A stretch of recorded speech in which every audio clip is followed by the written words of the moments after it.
शासन नायक भगवान महावीर स्वामी की, चारित चक्रवर्ती आचार्य शांति सागर जी महाराज की, आचार्य श्री 108 सुत सागर जी महाराज की, प्रज्ञा सम मुनि श्री 108 अमित सागर जी महाराज की, 2.5 दीप में 3 कम 9 करोड़ मुनिराजों की।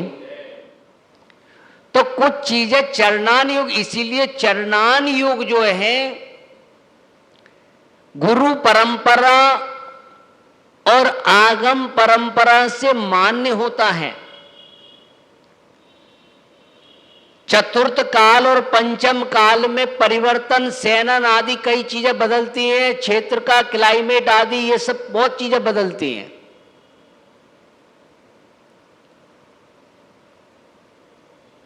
तो ये कोई इनमें लड़ाई झगड़े की नहीं। अब वहां समझने की बात है, जब हमारे आचार्यों ने हमको क्या दिया है, स्यादवाद दिया है, और जिसके पास स्यादवाद है वहां पर वाद विवाद का तो काम ही नहीं है। कोई भी कार्य कहीं पर भी अपेक्षा से होता है, किसी अपेक्षा से कोई कार्य कहीं पर हुआ है तो उसके लिए लड़ने की जरूरत नहीं है। और हम क्या कर रहे हैं, लड़ने को तैयार हैं। भगवान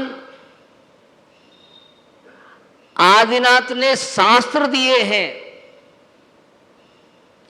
कहा कि मंदिरों में शास्त्र रखो, शस्त्र रखने के लिए नहीं कहा। पूजा के फूल तो नहीं बदले, संधान बदल कर क्या होगा, लड़ने के निर्णय जो के तो मैदान बदल कर क्या होगा। मंदिरों में जाकर देखो, नए नए कानून बन रहे हैं, लिस्टें लगी हैं, ऐसा नहीं करना, ऐसा नहीं करना, ऐसा नहीं करना।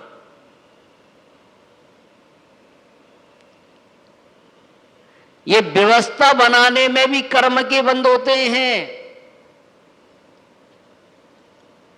ऐसी व्यवस्था भी मत बनाओ कि लोगों के भाव खराब हों।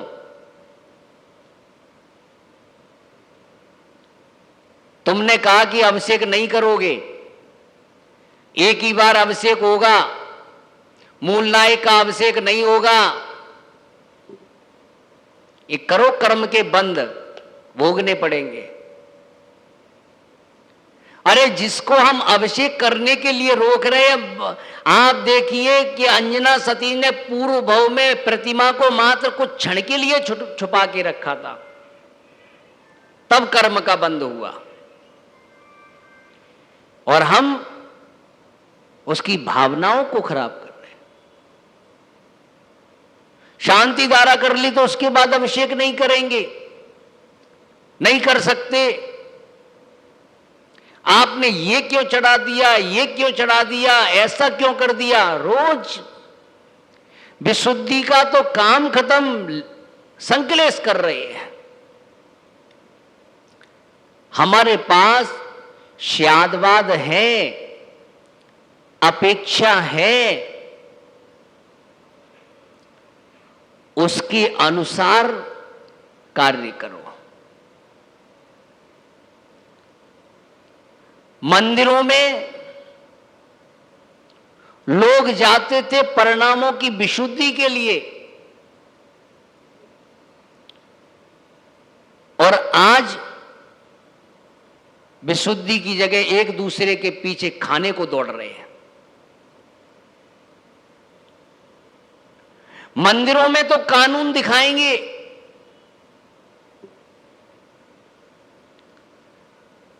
कि ऐसा हमारे शास्त्र में लिखा है। घर में तुम्हारे क्या होता है, घर में कौन मान रहा है। तुम्हारे बेटे तुम्हारी नहीं मान रहे, घर का तुम्हारा क्या कानून है, घर का कौन सा शास्त्र है।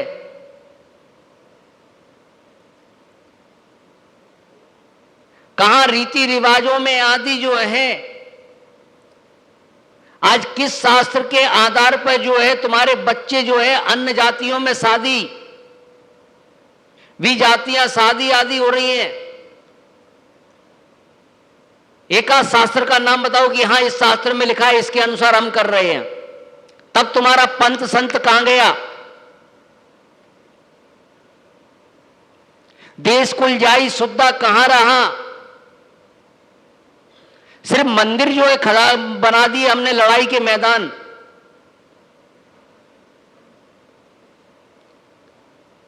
अरे सौभाग्य समझो कि आज हमें ये मंदिर मिल रहे हैं दर्शन करने को।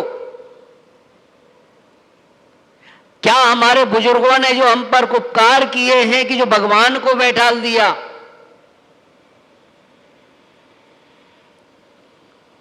और तब भी हम पे शांति से भगवान की आराधना नहीं की जा रही, पूजा पाठ नहीं किया जा रहा।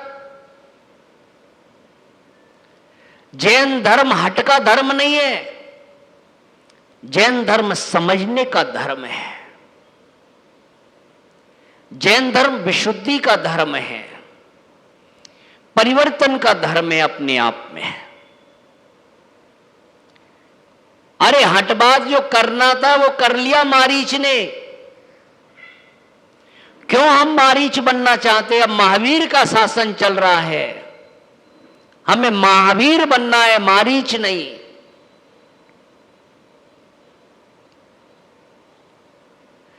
जो शास्त्र में लिखा उसे स्वीकार तो करो। अरे कुछ नहीं कर सकते, मुनि नहीं बन सकते, कोई बात नहीं, कोई त्याग नहीं कर सकते, मत करो, पर जिनेंद्र भगवान की वाणी को तो हम स्वीकार कर लें। आज्ञा सम्यक तो हो कि हम जिनेंद्र भगवान की आज्ञा मान रहे हैं। जैन जैन लिखने से काम नहीं होगा। जिनेंद्र की वाणी को जो मानता है उसको ही जैन कहा है। कई ऐसे दार्शनिक लोग हुए हैं, उन्होंने अपनी पुस्तकों में, अपने विचारों में लिखा है कि धर्म की जो मार्ग दिखाने वाले, धर्म को रास्ता दिखाने वाले, जीवन को पवित्र बनाने वाले, सबको एक करने वाला यदि कोई धर्म है इस भारत में तो वो जैन धर्म है।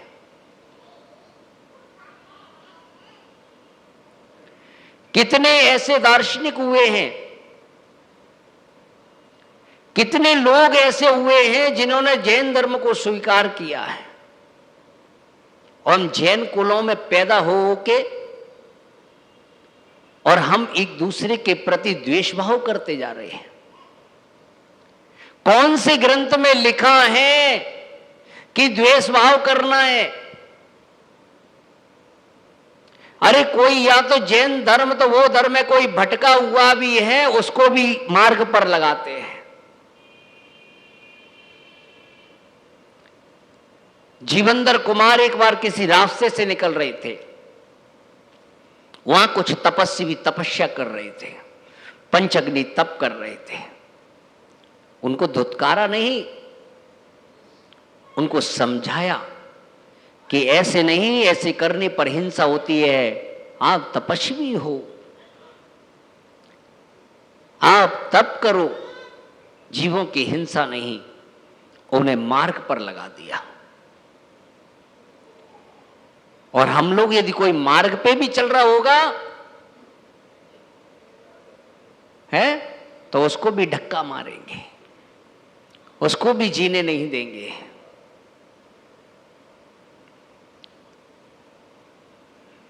ये जिनेंद्र भगवान की वाणी कितने पुण्य से मिल रही है। यदि आज हमें ये शास्त्र मिल रहे, इनको यदि हमने स्वीकार किया तो ऐसा भी दिन कभी आ जाएगा कि साक्षात शंभो शरण में बैठकर भगवान की वाणी सुन लेंगे। और यहां लड़ेंगे तो बाहर ही बाहर भटकते रहेंगे। हमारे पास ऐसी ऐसी चीजें हैं, क्या? श्यादवाद, अनेकांत, शब्दभंग, और ये ऐसी वस्तुएं हैं, ऐसे हथियार हैं हमारे पास जिनमें विवाद नहीं होता, जहां कोई विवाद का कारण ही नहीं हो सकता है। अनेकांत को अभिव्यक्त करने के जो विधान है, जो वचन है, उसको स्यादवाद कहते हैं। स्यादवाद, स्याद यानी जो है विधि परक, यह अव्यय है। स्याद जिसका अर्थ होता है कथनचित, अपेक्षा कि ऐसा भी है,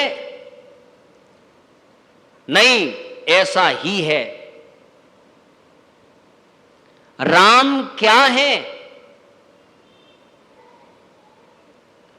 राम पुत्र है।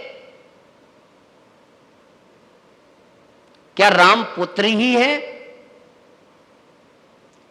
तो ऐसा नहीं, एक वस्तु में अनेक धर्म पाए जाते हैं।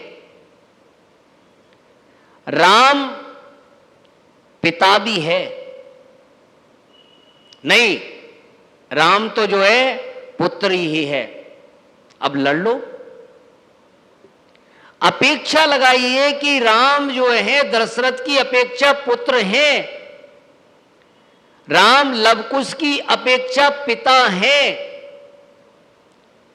राम भरत की अपेक्षा भाई है, राम सीता की अपेक्षा पति हैं, राम जनक की अपेक्षा दामाद हैं, और भामंडल की अपेक्षा बेनोई हैं। एक ही वस्तु है, लेकिन एक ही वस्तु में अनेक धर्म पाए जा रहे हैं, फिर क्यों विवाद, क्यों हम लड़ रहे हैं? ही और भी का भी प्रयोग किया जाता है। हमारे आचार्यों ने इतना सब कुछ सिस्टम बना के रखा है, फिर हम किसके लिए लड़ रहे हैं? क्या जाएगा हमारे साथ? सब यहीं पड़ा रहेगा हमारे साथ। यदि कुछ जाएगा तो जो हमने अपने अंदर परिवर्तन लाए हैं, हमने जो धर्म पर श्रद्धान किया है, हमने जिनेंद्र भगवान को माना है, वो सम्यक हमारे साथ जाएगा। इसीलिए लड़ो नहीं, धर्म को लेकर आगे बढ़ो, धर्म को आगे बढ़ाओ। आज क्या हो रहा है? कोई शास्त्र पढ़ते हो? कौन कौन स्वाध्याय करता है? हैं? करते हो, पढ़ते हैं, पर किसी में पढ़ते नहीं है। ओम नमः सिद्धिभ्याम।